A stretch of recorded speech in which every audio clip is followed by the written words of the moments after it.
Olá, tudo bem com vocês? A gente está aqui de novo juntinho para mais uma aula de ensino religioso. A gente vai continuar hoje falando sobre ancestralidade e tradição oral. Lembra que nós já vimos isso nas aulas passadas? Então, para a gente começar, vamos relembrar um pouquinho da aula da semana passada? Na semana passada, a gente continuou falando sobre a importância de ouvir os mais velhos, de ouvir o que eles têm para nos ensinar.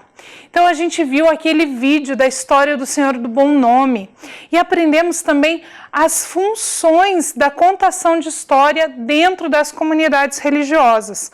Lembra que nós vimos várias funções para a contação de história? A gente aprendeu que as histórias dentro das religiões, elas servem não só para a gente se divertir, se distrair, como as histórias que a gente lê. Elas também servem para nos ensinar modos de ser, de viver, modos de acreditar, manter viva a tradição dentro da comunidade e várias outras coisas. Nós também assistimos na semana passada aquele vídeo que a professora Valéria gravou junto com a mãe dela, lembra? Que ela gravou contando pra gente algumas plantas medicinais que ela tem lá no quintal da casa dela.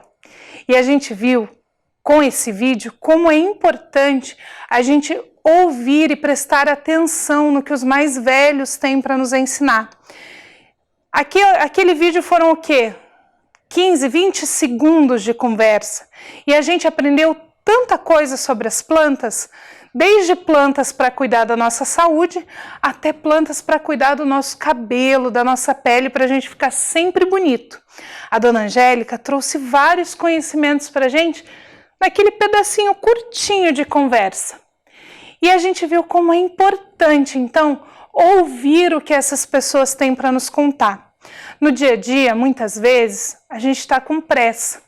E quando a gente é criança, não tem muita paciência para ficar ouvindo esses ensinamentos. Mas é muito importante que a gente sempre reserve um pouquinho de tempo para ouvir o que essas pessoas têm para nos ensinar. E além desse vídeo, a gente viu o vídeo do Senhor do Bom Nome. Lembra o que o Senhor do Bom Nome fazia? Ele tinha ali os seus discípulos e ele ensinou os seus discípulos um lugar dentro da floresta para acender a fogueira, cantar e louvar para sentir o amor e a presença de Deus. E depois que ele faleceu, esses discípulos passaram esse ensinamento para outros discípulos, para outros, e no final, os mais novinhos já estavam esquecendo o que o Senhor do Bom Nome tinha ensinado. Mas tinha uma pessoa na comunidade que contou a história para eles, e aí eles reavivaram esse conhecimento e continuaram fazendo geração após geração aquilo que o Senhor do Bom Nome tinha ensinado. Então, nessa historinha, a gente viu como é importante ter uma pessoa que conheça essas histórias dentro da comunidade religiosa e que conte essa história para as outras pessoas, para as outras gerações, para que continue viva, então, essa crença e esse modo de fazer os seus ritos. Para a gente começar, então, a gente vai olhar as nossas anotações. Então, eu vou dar um tempinho para você pegar o seu caderno, a sua folha onde você fez as suas anotações, o seu lápis e a sua caneta, para você se preparar para a gente começar a nossa aula de hoje. Então, pega lá o seu material que eu espero você voltar.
Então, agora que você pegou o seu material, vamos procurar lá onde você fez a sua anotação? Era para você escrever lá no seu caderno algo que fosse tradicional na sua família. O que você escreveu? Tenho certeza que cada um escreveu uma coisa muito especial, muito legal. E eu vou contar para vocês o que eu escrevi aqui no meu caderno. Eu escrevi aqui no meu caderno uma coisa muito legal que eu aprendi com a minha mãe. Tem uma coisa na nossa família que é bem tradicional, que é o bordado. Sabe aquele bordado de ponto cruz que as pessoas bordam fazendo xizinhos com o fio? Então, a minha mãe me ensinou a bordar e a minha avó também borda bastante. Então eu resolvi ligar para minha mãe e perguntar para ela como que ela aprendeu. E eu descobri uma coisa que é uma tradição na minha família muito legal. O meu bisavô bordava. Isso mesmo, o meu bisavô. E a minha bisavó também. E a minha bisavó tinha também uma irmã gêmea. E eu descobri que eles se reuniam uma vez por semana em casa para fazer bordados para vender no bazar da igreja, para ajudar as pessoas que precisavam. Então eles se reuniam, o meu bisavô, a minha bisavó e a irmã gêmea da minha bisavó, para bordar panos de prato para vender no bazar da igreja. Com o passar do tempo, a minha avó começou a participar também dessas reuniões de bordado. E a minha mãe me contou que quando ela era pequena, ela também participou de algumas dessas reuniões. Olha só que legal, era uma coisa que eu nem sabia que acontecia. E por causa da nossa atividade, eu acabei conhecendo essa história. Hoje, a gente não se reúne mais para fazer esses bordados, mas a minha bisavó ensinou a minha avó a bordar, a minha avó ensinou a minha mãe e a minha mãe ensinou para mim. E agora é a minha vez de ensinar a minha filha também a bordar esses panos de prato. A minha avó borda panos de prato para a igreja até hoje. Não só para a igreja, ela borda para dar de presente para a gente também. Eu tenho na minha casa vários panos de prato que ela bordou. E o bordado se tornou uma tradição na minha família e que também envolve a questão da religião. Porque para a igreja que a minha mãe e a minha avó frequentam, ajudar as pessoas que precisam é muito importante. E o bordado é uma forma de elas também fazerem isso, porque elas bordam ou para vender no bazar da igreja e o dinheiro ajudar essas pessoas, ou algumas vezes a minha avó borda frases que falam da crença dela. E esse pano leva então essa mensagem para as pessoas. Viu só quanta coisa a gente consegue descobrir só numa tarefinha de ensino religioso? Por isso, hoje a gente vai continuar falando sobre uma coisa muito importante, que é a nossa ancestralidade.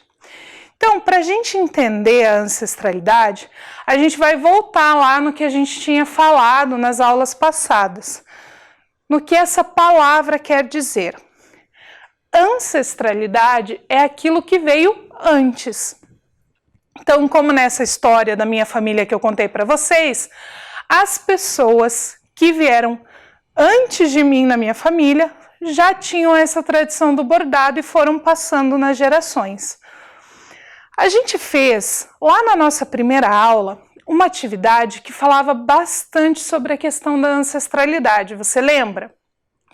A gente fez uma árvore genealógica e nessa árvore genealógica nós anotamos os nomes dos nossos ancestrais, os nossos pais, os nossos avós. Fazer a árvore genealógica também é uma forma da gente compreender essa ancestralidade, isso que veio antes de nós. Porque eu tenho certeza que muita gente aí descobriu que tem o nome de alguém da família. Não é verdade?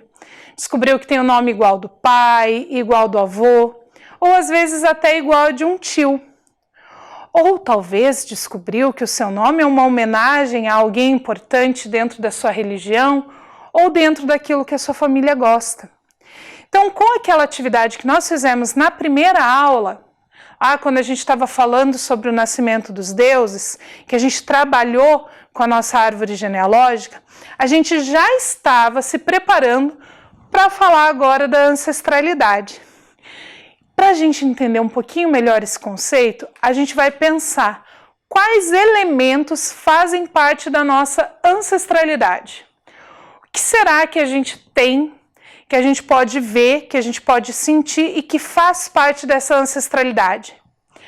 Vou te dar um tempinho para você pensar um pouco aí, para ver se você consegue adivinhar do que a gente vai falar hoje.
Então, conseguiu pensar em alguma coisa aí que lembra a sua ancestralidade?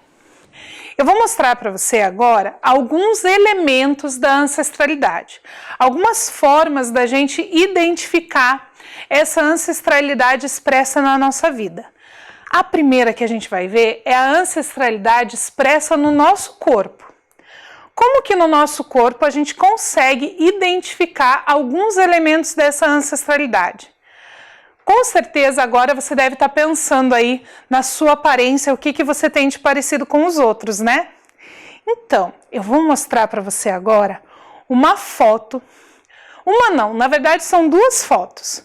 Uma foto que tem duas crianças e do lado tem a foto onde estão o pai e a mãe dessas duas crianças. Essas duas crianças somos meu irmão e eu. E do lado está a foto do meu pai e da minha mãe. E eu vou deixar você olhando para essa foto por um pedacinho pequenininho de tempo para ver se você consegue identificar na foto o que tem da ancestralidade da minha família, né, dos meus pais, expresso na minha aparência e na aparência do meu irmão. Combinado? Vamos dar uma olhada?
Então, olha só, a primeira coisa que você descobriu aí é que meu cabelo é loiro, né? Então, é verdade.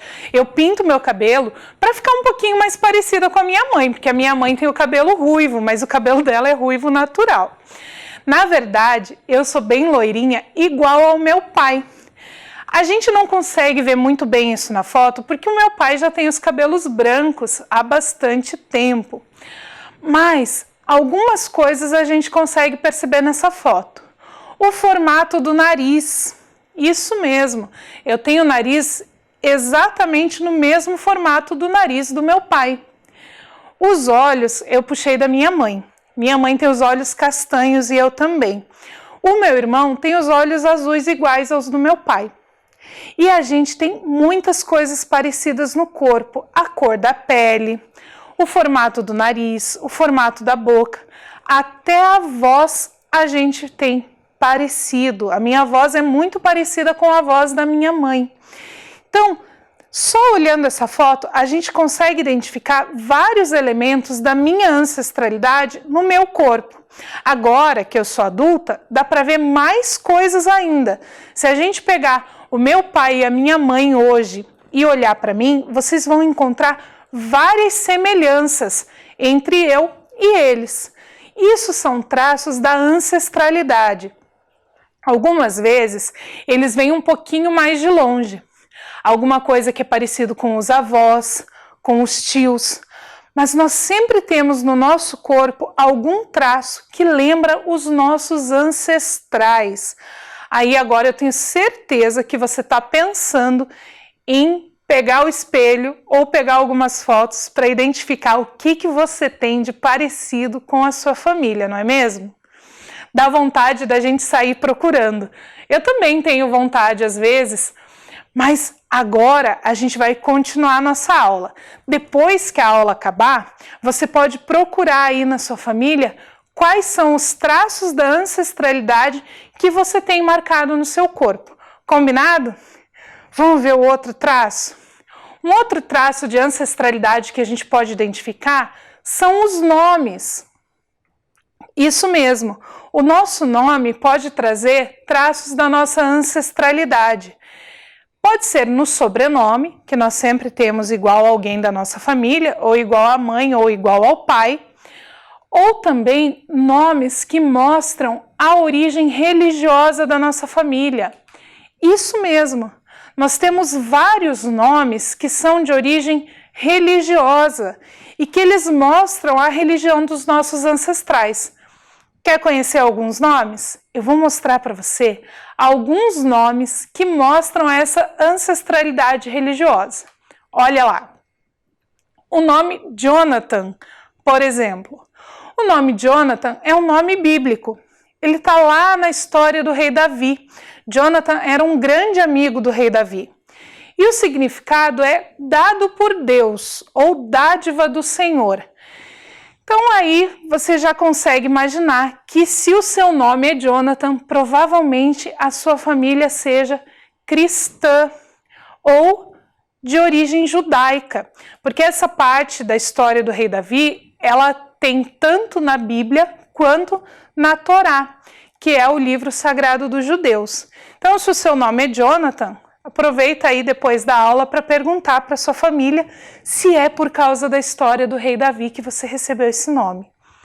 Um outro nome, que também é de origem religiosa, é o nome Ismail, que é um nome de origem islâmica. É um nome muito comum entre os muçulmanos. E o significado desse nome é Alá ouve, ou Alá ouvirá.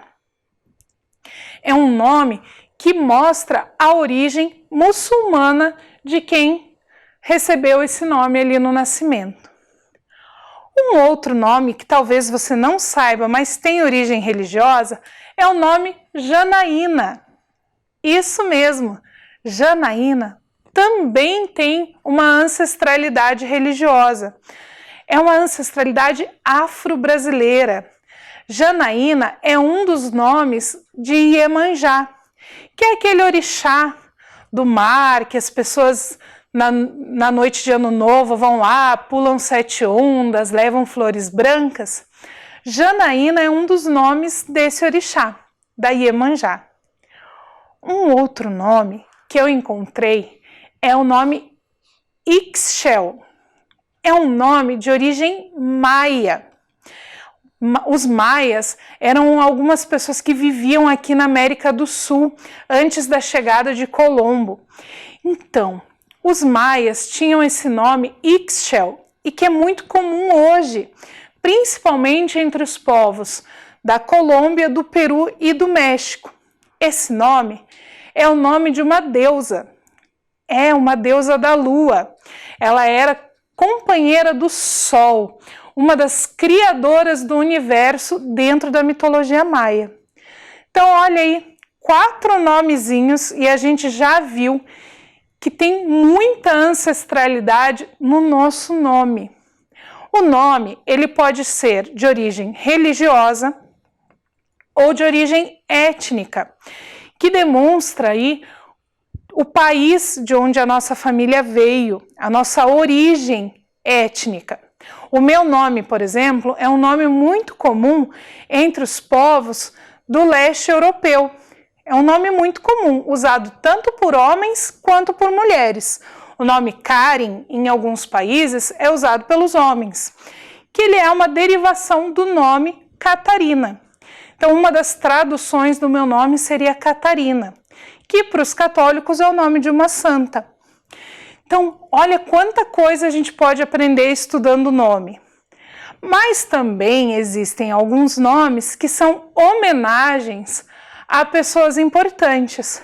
Por exemplo, o nome Michael.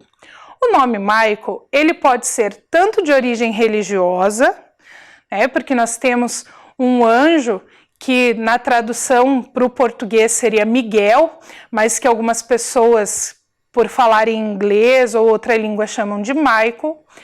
E também pode ser uma homenagem a um cantor famoso, que era o Michael Jackson. Algumas crianças têm esse nome como uma homenagem ao cantor. Então, depois da aula, você pode perguntar aí para sua família o seu nome, qual é a origem, se ele é de origem étnica, de origem religiosa, ou se ele é uma homenagem a alguém famoso ou alguém da sua família, certo? Então, depois da aula, você aí pode perguntar por que você recebeu esse nome. Uma outra forma de expressar a nossa ancestralidade está no modo de vestir. Algumas pessoas usam na sua vestimenta elementos que mostram essa sua ancestralidade. Um desses elementos é no caso dos judeus, dos homens judeus que usam o kippá. Você já viu um kippá? O kippá é essa espécie de chapéu que se usa aqui na parte de cima da cabeça. Ele demonstra que todos os homens que usam aquilo, eles têm uma origem judaica. Então, se você vê alguém aí andando com um kippá, você já sabe que ele é de origem judaica. É um traço de ancestralidade, um traço cultural que ele traz na sua vestimenta. Um outro que está bem famoso no Brasil atualmente é o uso do turbante, principalmente pelas mulheres. O turbante é uma tradição africana. Algumas outras religiões também vão usar o turbante, mas no dia a dia, aqui no Brasil, é muito comum nós vermos mulheres de origem africana usando o turbante como um traço da sua ancestralidade na sua vestimenta. Eles normalmente são bem coloridos, bem bonitos, e eles mostram que essas mulheres conhecem os seus ancestrais, conhecem a sua história, a sua origem, e por isso elas usam o turbante como um traço de ancestralidade na sua vestimenta. Um outro traço de ancestralidade está no uso das palavras. E agora, algumas palavras que a gente usa no nosso dia a dia e que tem uma origem ancestral religiosa. Já conseguiu imaginar alguma palavra que você usa no seu dia a dia e que tem essa origem? Então, eu vou te dar um tempinho para você pensar em uma palavra que você usa no seu dia a dia e que possa ter uma origem religiosa que demonstre a sua ancestralidade. Pensa um pouquinho que a gente já volta para ver algumas palavras que a gente usa e que tem essa origem ancestral.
Então, eu trouxe aqui para vocês algumas palavras que têm uma origem religiosa afro-brasileira e que eu tenho certeza que você já ouviu ou já usou em algum momento e não sabia que ela tem uma origem ancestral na religião afro-brasileira.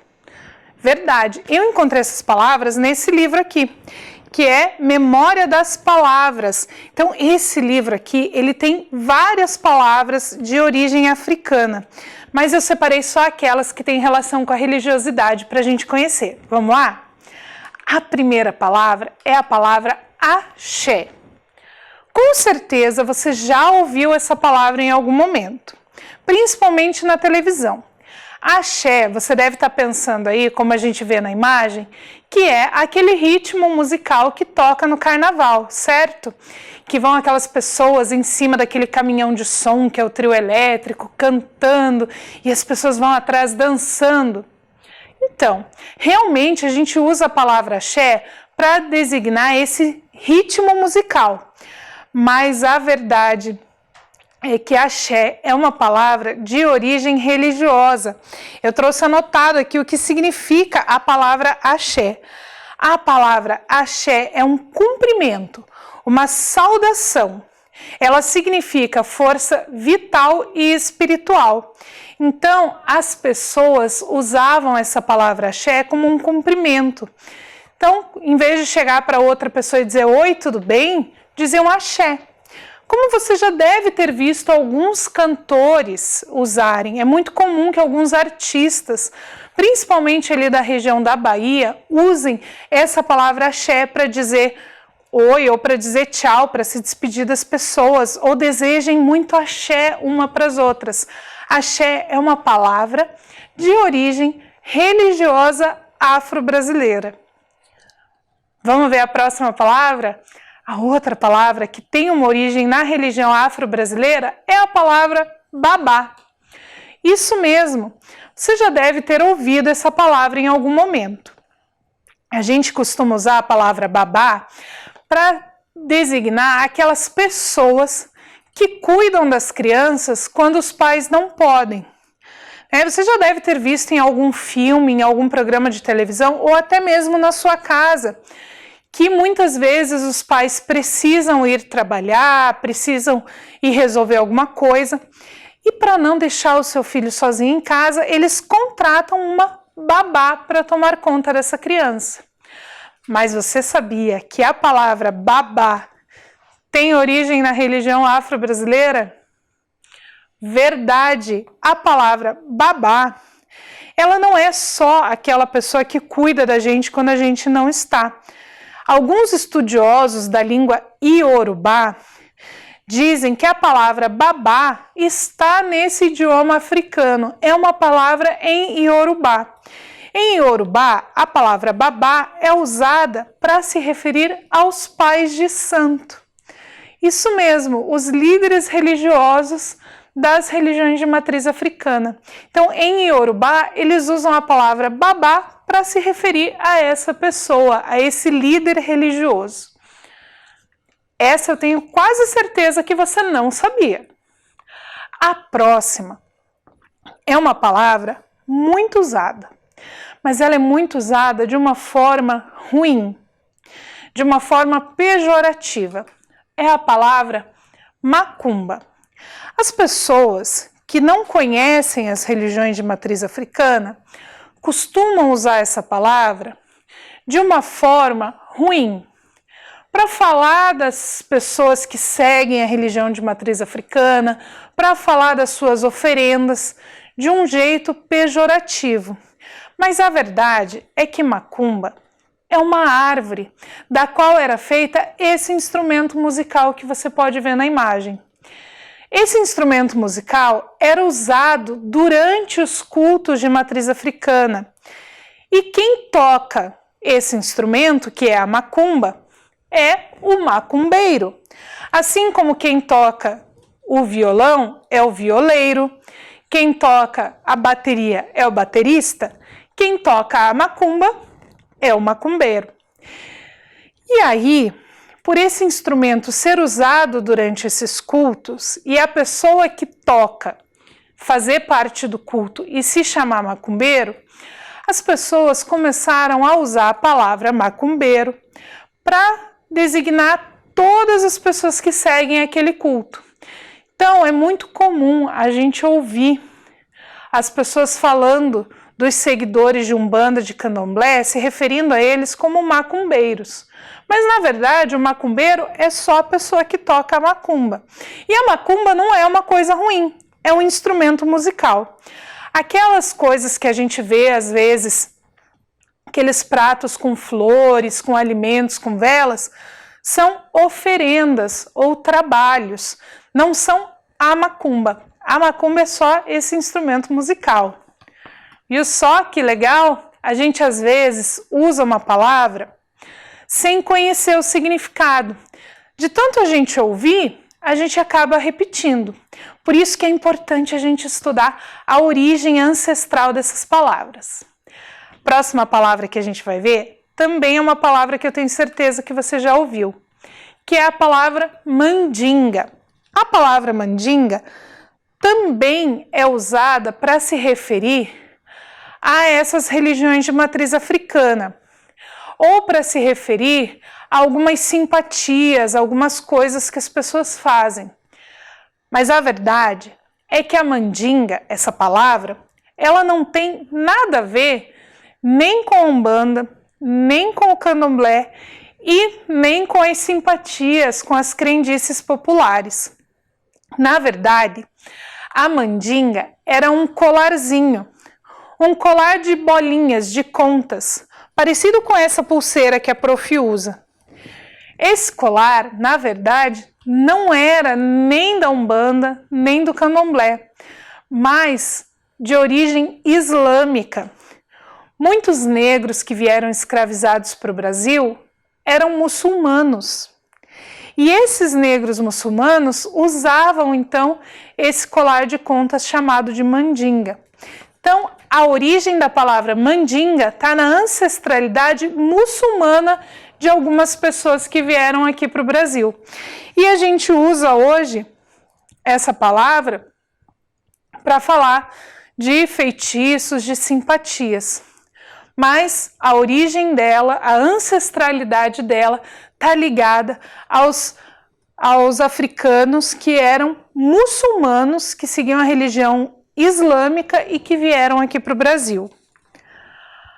A próxima palavra, a gente também aprendeu a usar de modo errado, que é a palavra saravá. Muitas vezes as pessoas usam a palavra saravá para falar das oferendas e dos trabalhos que são realizados na praia, na noite de Ano Novo. É muito comum a gente ouvir as pessoas falando, né, quando tem aquelas flores no dia 1º de manhã ali na areia da praia, falar, olha, essa flor é de saravá. Na verdade, a palavra saravá, ela é um cumprimento, uma saudação utilizada pelos praticantes de culto afro-brasileiro.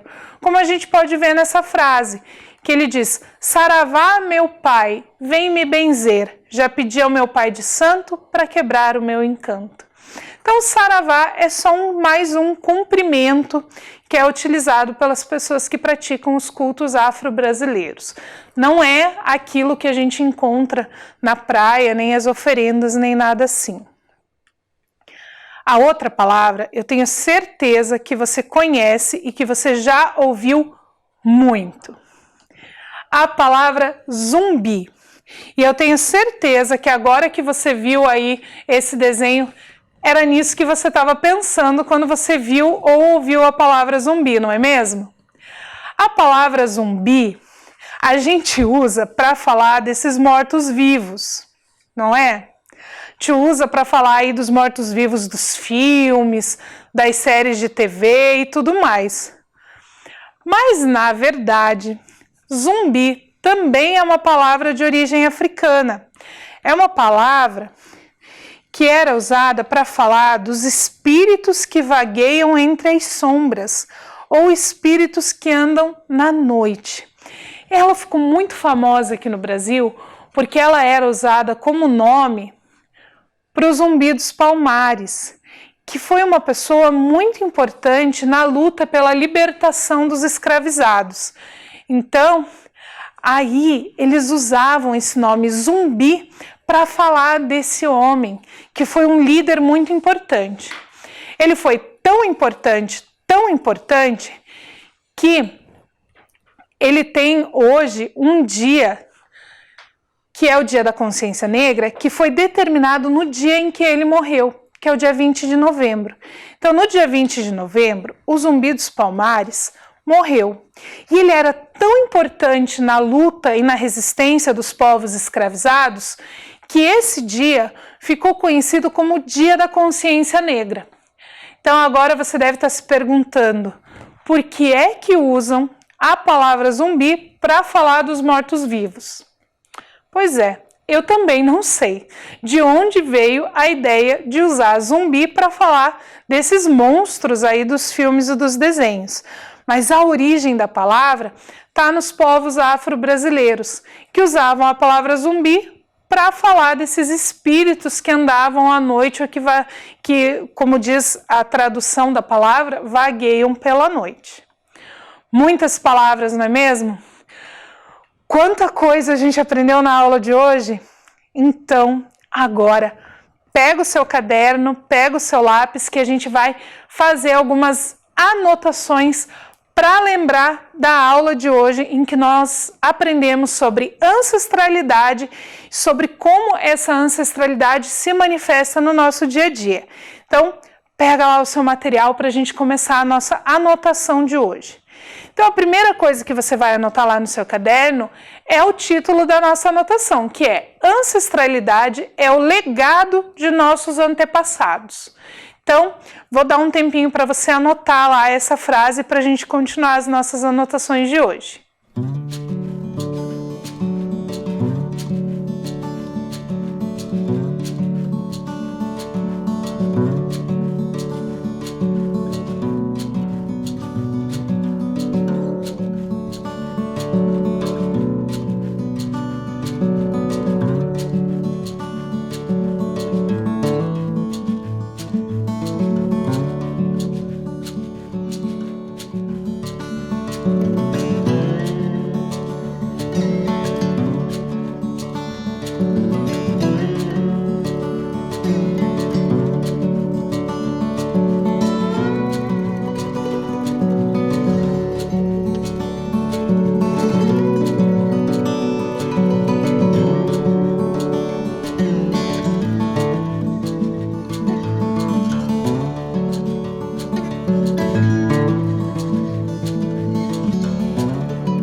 Então, a gente viu que o número 1, a ancestralidade, está presente no nosso corpo.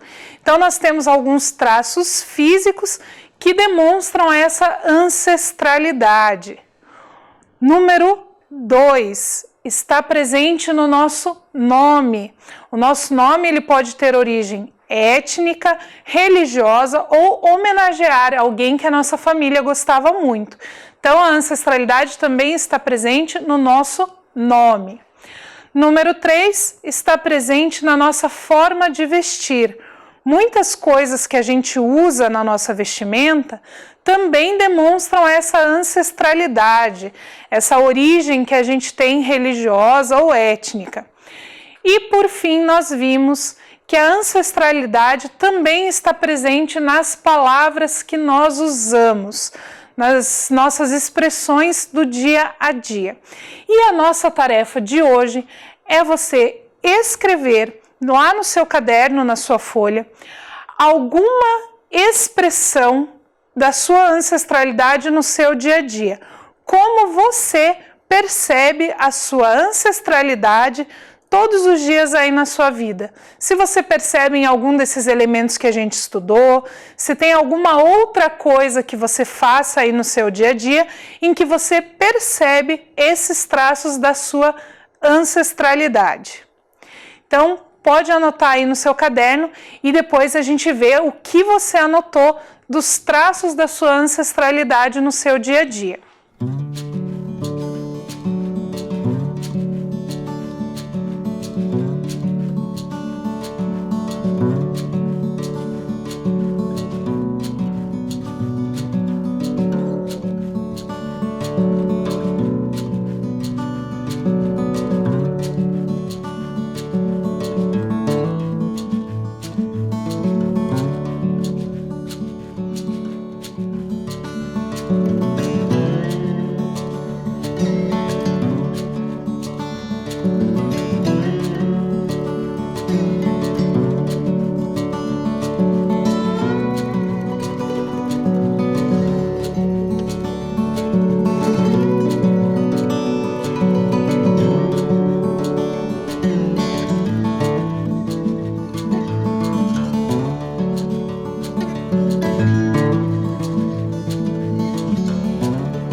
Então, hoje a gente falou mais sobre ancestralidade e tradição oral, sobre como essa ancestralidade se manifesta no nosso dia a dia, essa ancestralidade de origem étnica, de origem religiosa e como que a gente pode perceber ela dentro da nossa vida, no nosso corpo, na nossa roupa, na nossa forma de falar. E eu espero que você consiga aí perceber durante essa semana vários traços da sua ancestralidade no seu dia a dia. Fiquem bem, nós nos encontramos na semana que vem para mais uma aula de ensino religioso. Não esqueçam de lavar as mãos e tomar bastante água e até semana que vem.